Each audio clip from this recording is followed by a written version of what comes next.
제가 나쁜 사람이었던 걸까요? 힘들고 아프겠지만 도울 수 있는 거는 내가 도울게요. 이전 영상에서는 낙준과 소미의 강렬한 퍼포먼스, 강정구형사의 소미에 대한 극한의 경계심과 분노를 중점적으로 이야기했는데요. 이번에는 천국에서의 해숙, 그리고 아들 은호, 환생을 할 예정인 듯 보이는 목사에 대한 분석. 여러분은 어떻게 생각하시나요? 소미는 여전히 해숙에 분리된 자아일까? 아니면 뭘까? 뭐 분류는 정말 아닌 것 같죠? 막장 불륜으로 가려면 이 드라마 전체의 기획 의도와도 맞지 않기 때문에 저는 불륜이라는 설정은 한 번도 얘기하지 않았었습니다. 회차가 거듭할수록 점점 이 모든 것이 마치 꿈을 꾸는 듯한 이 설정들, 갈수록 좀 더 복잡해지는 복선과 암시, 감독과 작가의 작품 패턴을 보면 눈이 부시게 라는 드라마에서 봤듯이 이 드라마 천국보다 아름다운에서도 그냥 해숙의 꿈이었을까요? 만약 그런 설정으로 풀이된다면 좀 허무할 것 같은데요. 소미의 이승에서의 다소 충격적인, 마치 악마 같은 모습들이 왠지 더욱더 그런 생각을 하게 만듭니다. 여러분은 어떠신가요? 이 부분도 과연 어떻게 풀 것인지 저 개인적으로는 궁금한 대목입니다. 이전 영상에서 말씀드렸듯이 이미 센터장은 다 알고 있었고 대부분 시청자들도 그렇게 생각했을 것 같아요. 왜 소미만 천국과 이승을 자유롭게 왔다 갔다 할 수 있을까? 뭐지? 이런 생각 안 해보셨나요? 저는 이 부분이 정말 좀 이상했거든요. 왜 소미만? 왜 딴 사람은 이런 설정에 대한 설명이나 상황은 한 번도 나오지 않았지? 그래서 저는 이전 영상에서 그 답은 이미 센터장의 대사에서도 행동에서도 이미 나오고 있었다고 분석한 바 있습니다. 그 분석은 천국의 센터장이 말하는 바로 천국에서의 치유의 과정인데요. 센터장은 천국의 관리자로서 이러한 치유 과정을 감독하고 돕는 역할을 하며 그 영혼들이 자신의 과오나 억울한 상처를 인지하고 그 영혼을 스스로 해결할 수 있도록 도와주는 역할을 하는 것 같습니다. 말 그대로 소미가 해숙의 트라우마화된 자아라면 그 상처를 회피하거나 덮어둔 채로 진정한 행복의 천국이 될 수 없기에 제가 생각할 땐 이 드라마의 핵심, 바로 이 모든 것이 치유의 과정이라는 것이기 때문입니다. 이 내용을 인지하면서 자, 그럼 다시 이번 영상 본론으로 가볼게요. 해숙을 향한 낙준의 진심 어린 사랑, 애틋함, 천국에서의 무한의 사랑. 이 대목을 짚어보며 아주 사소한 대사 같지만 분명한 복선에 대한 암시, 이 부분을 중점적으로 분석해볼게요. 구독과 좋아요는 정말 큰 힘이 됩니다. 감사합니다. 자, 이 부분은 그냥 보시면 무던히 흘러가는 대화인 듯 보이지만 그 당시 대화로서는 상당한 복선이 있습니다. 잘 들어보세요. 제가 나쁜 사람이었던 걸까요? 힘들고 아프겠지만 도울 수 있는 거는 내가 도울게요. 낙준과 소미는 공원 벤치에서 이렇게 대화를 나눕니다. 제가 나쁜 사람이었던 걸까요? 라는 소미의 질문에 낙준은 그거를 알기 위해서라도 기억을 찾아야죠. 힘들고 아프겠지만 도울 수 있는 거는 내가 도울게요 라고 답합니다. 여기서 낙준의 표정과 어조는 소미의 모든 고통과 그녀가 누구인지 이미 알고 있음을 여실히 드러냅니다. 특히 힘들고 아프겠지만 이라는 말은 그가 해숙, 즉 소미가 겪을 진실의 무게를 정확히 인지하고 있음을 보여줍니다. 이 대사는 낙준이 단순히 해숙을 사랑하는 남편을 넘어 그녀의 치유를 위한 안내자이자 조력자로서의 역할을 강조합니다. 어디서 들은 거냐고!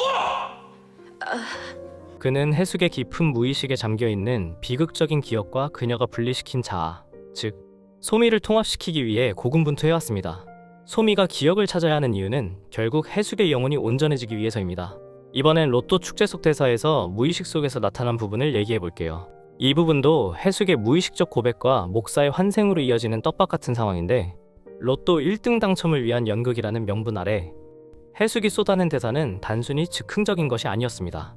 이는 해숙의 깊은 무의식 속에 잠재되어 있던 죄책감과 상실의 고통이 투영된 자기 단죄의 고백이었습니다. 해숙은 전 오늘 여기서 그 엄마라는 여자를 단죄하려 합니다. 그 추운 바닥에서 의식을 잃어가면서도 엄마만 기다렸을 그 5살의 믿음을 무참히 버린 무정한 여자. 아들의 사진이 빛바래기도 전에 자신이 기억에서 아들을 지워버린 매정한 엄마 이해숙 유죄. 무정한 여자 이해숙 유죄 라고 절규합니다.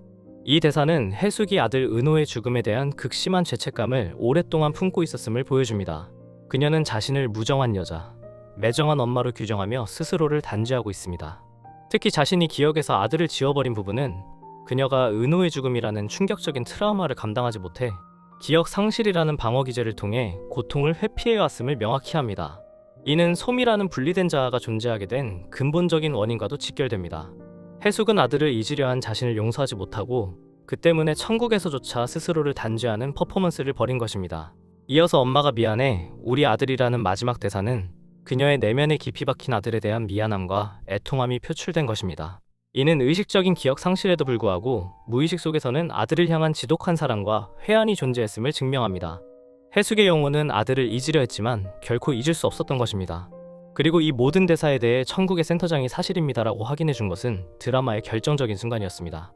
센터장의 이 한마디는 해숙의 로또 대사가 단순한 연극이나 망상이 아니라 과거의 비극적인 진실 은호가 해숙의 아들이고 그가 외롭게 죽어갔으며 해숙이 충격으로 기억을 지웠다는 사실임을 공식적으로 증명합니다. 센터장은 천국의 관리자로서 해숙의 영혼이 진정으로 치유되기 위해서는 이 아픈 진실을 직면해야 함을 알고 있었기에 망설임 없이 사실을 확증해 준 것입니다. 이는 해숙이 더 이상 진실을 회피할 수 없으며 이제는 트라우마를 정면으로 마주하고 자아를 통합해야 할 시점임을 알리는 신호탄입니다. 해숙의 단죄는 곧 그녀의 치유를 위한 첫걸음이자 소미의 존재 이유를 설명하는 가장 강력한 복선이었던 것입니다. 그러면 11회차 예고편을 이 내용을 바탕으로 은호 목사가 환생하는 모습과 그 상황 등을 분석해 볼게요. 11화 예고편에서 은호 목사가 환생을 하는 듯한 모습은 매우 결정적인 순간입니다. 은호의 환생은 그가 천국에서 부모님 해숙과 낙준과의 미련을 풀고 해숙의 치유에 결정적인 역할을 마쳤음을 의미합니다. 그의 존재는 해숙의 잃어버린 기억과 분리된 자아 소미를 통합시키는 마지막 퍼즐 조각이 됩니다. 은호가 환생을 통해 새로운 삶을 시작하는 것은 동시에 해숙과 낙준에게는 아들과의 또 다른 이별을 의미하지만 이번에는 슬픔을 넘어선 완성된 이별이 될 것입니다. 해숙의 인지와 선택은 은호의 환생이라는 계기를 통해 해숙은 그동안 흩어져 있던 기억의 파편들을 인지하고 소미라는 자신의 아픈 자아와 완전히 통합될 것으로 예측됩니다. 그녀가 어딘가 떠나는 모습은 단순한 이동이 아니라 과거의 트라우마와 상처를 모두 받아들이고 진정한 의미의 천국을 찾아가는 여정을 상징할 수 있습니다.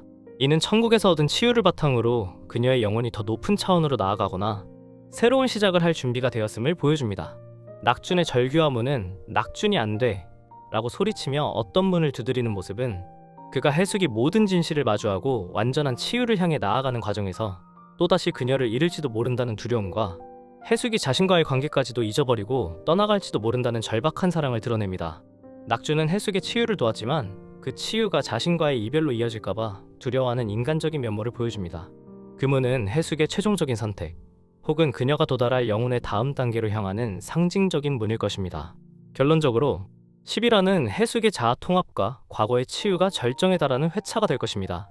은호의 환생은 그 과정의 촉매제가 되고 낙준의 절규는 그 모든 과정 속에서 그가 감당해야 할 사랑과 이별의 무게를 보여줄 것입니다. 드라마는 천국을 통해 영혼의 치유와 완성이라는 심오한 메시지를 전달하며 상실과 고통 속에서도 결국 사랑으로 모든 것을 극복할 수 있다는 희망을 제시할 것으로 보입니다. 자, 이제 마지막 주 11화, 12화를 남겨두고 있는데요. 과연 11화의 모든 떡밥을 다 풀지 소미의 정체는 마지막에 가서야 밝힐지 저도 궁금한데요.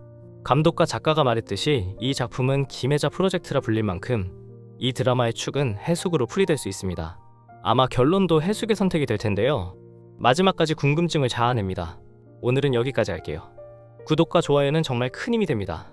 감사합니다. 안녕.